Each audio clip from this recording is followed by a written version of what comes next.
నంద్యాల పట్టణంలో వెలిసిన శ్రీ జగజ్జనని అమ్మవారికి ఆషాఢ మాసం సందర్భంగా నంద్యాల మండలం బిల్లలాపురం గ్రామానికి చెందిన భక్తులు పుట్టింటి పట్టు చీర సారె సమర్పించారు. నంద్యాల పట్టణంలో వెలిసిన శ్రీ జగజ్జనని అమ్మవారికి ఆషాఢ మాసం సందర్భంగా నంద్యాల మండలం బిల్లలాపురం మహిళలు పెద్ద సంఖ్యలో పట్టణ పురవీధుల గుండా గ్రామోత్సవం నిర్వహించి పుట్టింటి పట్టు చీర సారె సమర్పించి ప్రత్యేక పూజలు నిర్వహించారు.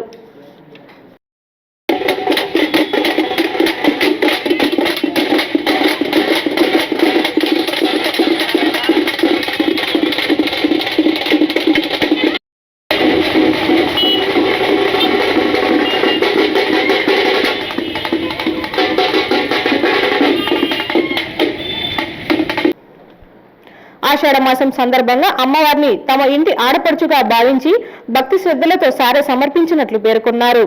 ఈ సంవత్సరం మంచి వర్షాలు కురిసి పాడి పంటలు సమృద్ధిగా అభివృద్ధి చెందాలని ప్రార్థించినట్లు తెలిపారు.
హలో అండి, నేను మీ గిరాక్ Sita. Please do subscribe to Nandyala communications.